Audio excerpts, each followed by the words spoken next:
Guys, KKR and ஆர்சிபியோட match finish ஆகிருக்கு. RCB வந்து ஆர்சிபியோட கேப்டன்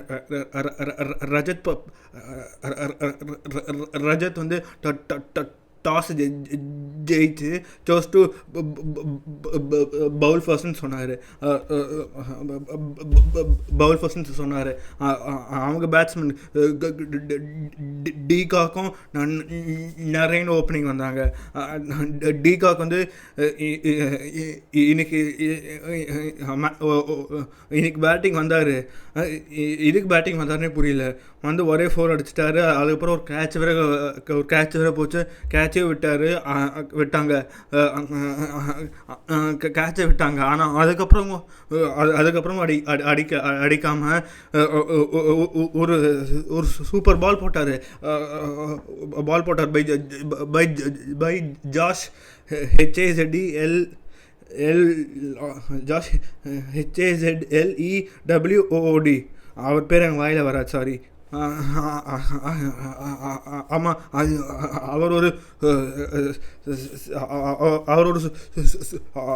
அவர் போட்ட பால் வந்து கரெக்டாக உள்ளே வந்து பேட்டில் பட்டு காட் பிஹைண்ட். செம்ம பால் அது.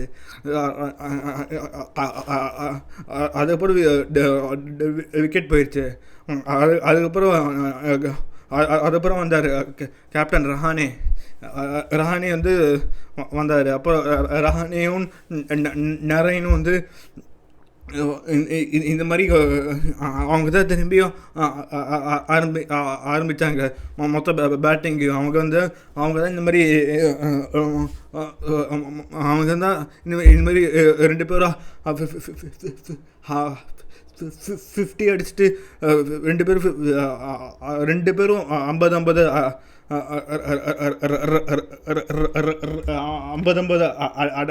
அடிச்சிட்டாங்க. ஆனால் 50-50 அடித்தாங்க. இந்த மாதிரி அடிச்சுட்டு அதாவது ரஹானே ஒரு ஸ்மார்ட்லேருந்து அவராக செமையாக வர்றார். செம ஃபார்மில் இருக்கார். அவர் வந்து இன்னைக்கு 2 பேரும் ஒரு 2 பேர், அதாவது ரஹானே அண்ட் நரேன் வந்து 2 பேரும் செமையாக ஆடினாங்க. 200 வந்திருக்கும். ஆனால் 2 பேரும் வந்து செமையாடி ஒரு 100 ரன் பார்ட்னர்ஷிப் வந்துருச்சு. அதுக்கப்புறம் ஆர்சிபி பவுலர்ஸ் சூப்பராக வந்தாங்க மேட்சுக்குள்ளே. அதுக்கப்புறம் ஹர்திக் பாண்டியோட அண்ணா குருநாள் பாண்டியா வந்து அவர் தான் குருநாள் பாண்டியா தான் வந்து சூப்பராக போட்டு 3 விக்கெட்ஸ் ஃபார் 30 ரன்ஸ் போச்சு. அவர் தான் வந்து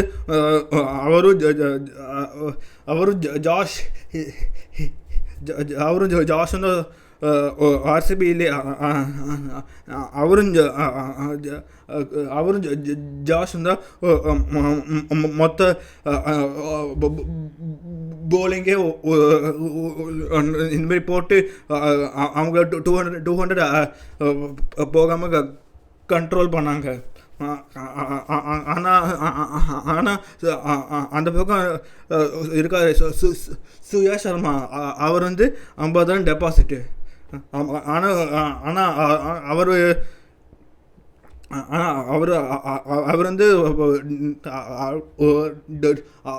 அவர் வந்து விக்கெட் ஆஃப் ஆண்ட்ரேயஸில் வேறு தூக்குனார். அந்த பால் வந்து ரசல் எங்கே வேணால் தூக்கியிருக்கலாம். பால் தேவையில்லாமல் ஒரு அபாண்டமாக ஷாட் அடித்து க்ளீன் போல்ட் ஆகிட்டார் ரசல். அதுக்கப்புறம் இன்னைக்கு அவங்க பேட்டிங்கில் ரஹானே நரேன் தவிர வேறு யாருமே ஃபார்ம்லே, வேறு யாருக்கும் பேட்டிங்கில் பேட்டு கூட வரல. மட்டமாக ஆனாங்க. அவங்க ரஹானே வந்து இந்த மாதிரி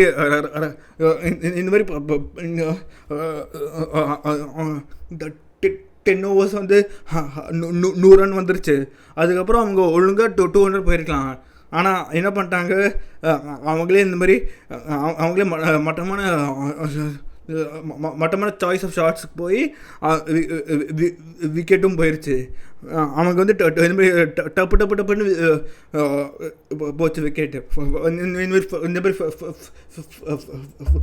ஃபர்ஸ்ட் ரஹானே, அப்புறம் நரேனு, அப்புறம் வந்து வெங்கடேஷ் ஐயர், அப்புறம் ரகுவன்ஷி, ரிங்கு, ரசல், ராமன்தீப், அந்த மாதிரி டப்பு டப்பு டப்புன்னு போச்சு விக்கெட்ஸு.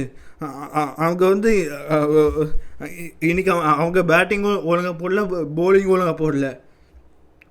அவங்க வந்து அவங்க வந்து இந்த வருஷம் இந்த மாதிரிலாம் போட்டாங்கன்னா அவங்க அவ்வளோதான். இப்போ டைட்டில் டிஃபென்ஸ்லாம் கிடையாது. இதான் என்ன போலிங்னு புரியல.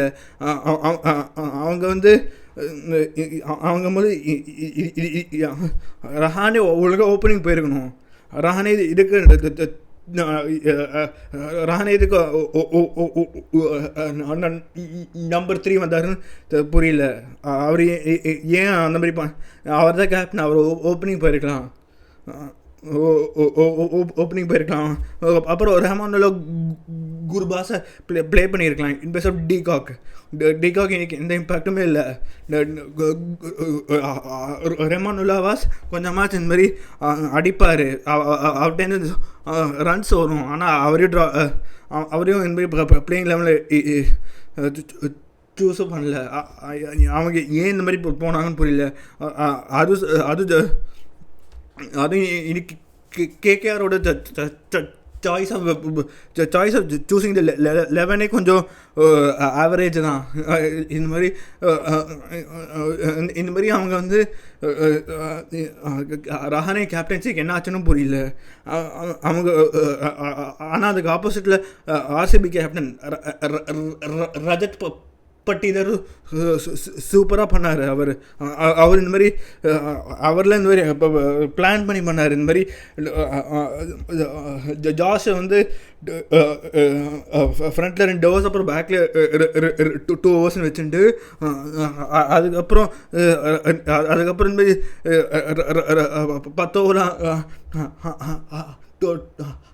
100 போயிடுச்சு. ஆனால் அப்பயும் அவர் வந்து இந்த மாதிரி பேக் பண்ணார், பவுலர்ஸை பேக் பண்ணி போனார். பண்ண பேக்கிங் வந்து இந்த மாதிரி செம்ம ரிசல்ட்ஸும் வந்துச்சு. அவங்க ஏன் இந்த மாதிரி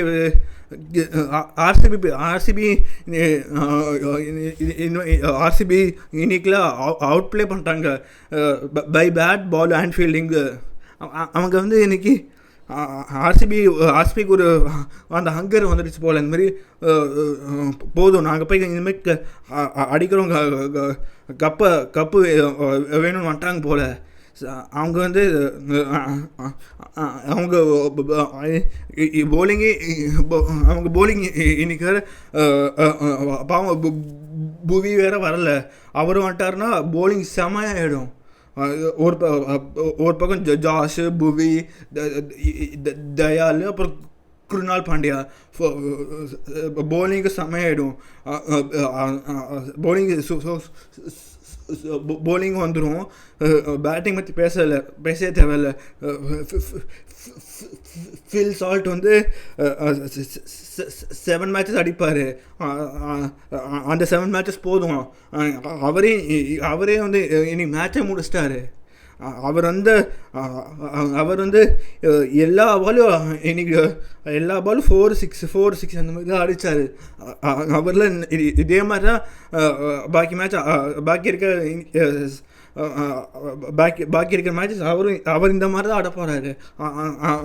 ஆனால் அந்த பக்கம் சால்ட் அடிக்க, இந்த பக்கம் வந்து கோலி வந்து சூப்பராக இந்த மாதிரி சால்ட் அடிக்க விட்டு கோலி வந்து பிடிச்சிட்டார் ஒரு 2. அவங்க ஓப்பனர்ஸ் 2 பேரை மேட்சை முடிச்சிட்டாங்க. பவர் பிளேயில் 80 ரன்னு அதுக்கப்புறம் அதுக்கப்புறம் டைம் அவுட் வேறு. இந்த டைம் அவுட்டில் இப்போ என்ன பிளான்னே புரியல. டைம் அவுட்டில் போய் டைம் அவுட்டுக்கு போனாங்க. அதுக்கப்புறம் சால்ட்டும் போயிட்டார். அதுக்கப்புறம் கொஞ்சம் ஸ்லோவாச்சு அந்த டைம் அவுட்டும். ஆனால் அவங்க டைம் அவுட் போனது வேஸ்ட்டு. கேகேஆர் இன்றைக்கி ஆடினதே ஒரு மாதிரி ரொம்ப ஆவரேஜ் தான். இந்த மேட்ச்லேருந்து அவங்களுக்கு ஒரே பாசிட்டிவ்னா வந்து ரஹானேயோட ஃபார்மு. அதுக்கப்புறம் அதுக்கப்புறம் நரைனும் வந்துட்டார் பேட்டிங் ஃபார்முக்கும்.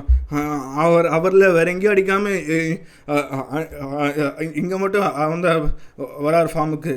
கரெக்டான டைமுக்கு வந்துட்டார் ஃபார்முக்கு. ஆனால் அவங்க வந்து அதான் ரெண்டே பாசிட்டிவ்ஸ். அதுக்கப்புறம் ஆர்சிபி அந்த பக்கம் செம்மையாக அடிக்கிறாங்க. அப்போ போய் இவங்க போய் பவர் பிளேயில் சக்கரவர்த்திகிட்ட போய் தராங்க பாலை. அதில் கொடுமை. அதுக்கு பதில் அவங்க வந்து இப்படியோ போயிடுச்சு. ஆனால் அவங்க வந்து 7 ஓவர்ஸ் அப்புறம் வந்து போட்டிருக்கலாம் ஸ்பின்னை. இல்லைன்னா அப்படியே உங்களுக்கு பவர் பிளேயில் வந்து ஸ்பின் வேணும்னா நரைன் போட்டிருக்கலாம். ஏன் வந்து இந்த மாதிரி சக்கரவர்த்திட்டு போனாங்கன்னு புரியல ரஹானே. ஏன் இந்த மாதிரி பண்ணாருன்னு எனக்கு புரியல. அதுக்கப்புறம் கேகேஆரோட போலிங் இம்பேக்டு செம்ம இம்பேக்ட் போட்டார்.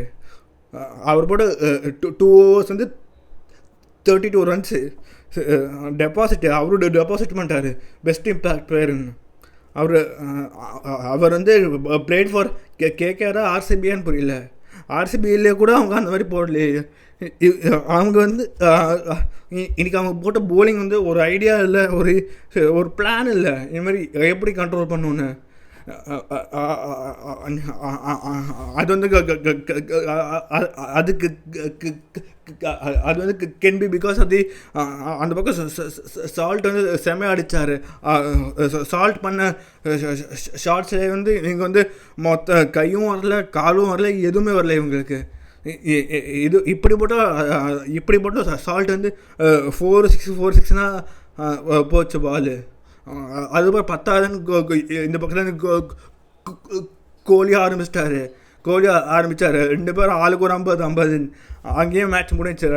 அதுக்கப்புறம் நம்பர் 4 வேறு வந்தார், கேப்டன் ரஜத் பட்டிதார் வேறு வந்தார்.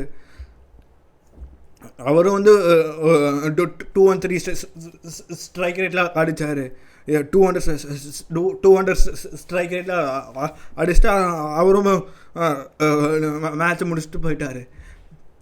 அதான் இன்னைக்கு கேகேஆர் வந்து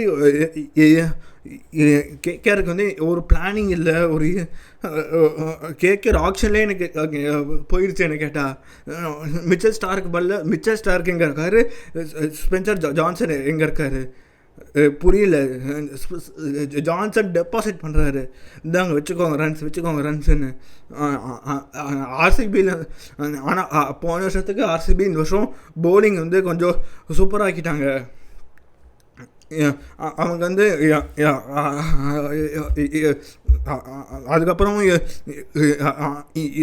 ஆர்சிபி வந்து பேட்டிங் லைனப்பாக பேட்டிங் போலிங்கை மாற்றாமல் இருக்கணும். ஒரே சேஞ்ச் என்னன்னா புவனேஸ்வர் வந்து நெக்ஸ்ட் மேட்ச் வந்து ப்ளே பண்ணுவார். அது மட்டும் தான் ஒரே சேஞ்சாக இருக்கும். பாக்கியெல்லாம் இதே மாதிரி ப்ளே பண்ணுவோம். ஆனால் ஆர்சிபியோட நெக்ஸ்ட் மேட்ச் வந்து அகெயின்ஸ்ட் சிஎஸ்கே சேப்பாக்கில் வந்து சேப்பாக்கில் இவங்க போட்டுருவாங்க. எனக்கு கொஞ்சம் தோணுது. ஆனால் ஆர்சிபிக்கு இருக்க பெரிய வீக்னஸ் வந்து நோ ஸ்பின்னு. ஆனால் சேப்பாக் வந்து ஸ்பின் ஹெவன் வந்து அதான் அவங்க ஆனால் அவங்களே தான் டிகே இருக்காங்களே. ஸோ டிகே வச்சுன்னு இந்த மாதிரி வேறு ஏதாவது பிளான் பண்ணி வந்துடுவாங்க. ஆனால் இதுக்கப்புறம் ஆனால் ஆர்சிபி செம்மையை அடிச்சிட்டாங்க போட்டு கேஆர். இதுக்கப்புறம் அவங்க வந்து அப்புறம் மாதம் இவங்க வந்து கொஞ்சம் பிளான் பண்ணி வரணும். அவங்க பேட்டிங் சுத்தமாக பத்தலை. அவங்க வந்து ஒன்று இந்த மொத்த பேட்டிங்கு மாற்றணும் உக்காண்டு. அவங்க அவங்க அவங்க வந்து இதே மாதிரி இப்போ அப்ளை பண்ணாங்கன்னா டோர்னமெண்ட் போயிடும். ஸோ அவங்க ஒழுங்காக டீமை மாற்றணும், காம்பினேஷன் மாற்றணும். அவங்க ஹோம் வேறு, இது ஹோம் மேட்ச் வேறு மட்டமாடி இருக்காங்க. ஹோம் மேட்ச்சில் இன்னும் பாக்கி ஒன்லி 5+1 மேட்சஸ் தான் இருக்குது. அவங்க பாக்கி இருக்கிறது வந்து 5+1 மேட்சஸ் அட் தேர் ஹோம் தான் இருக்குது. அவங்க வந்து அந்த மேட்சே கொஞ்சம் ஒழுங்காக ஆடணும்னு பிளான் பண்ணோம் போல். Okay, thank you for watching. Please like, share and subscribe.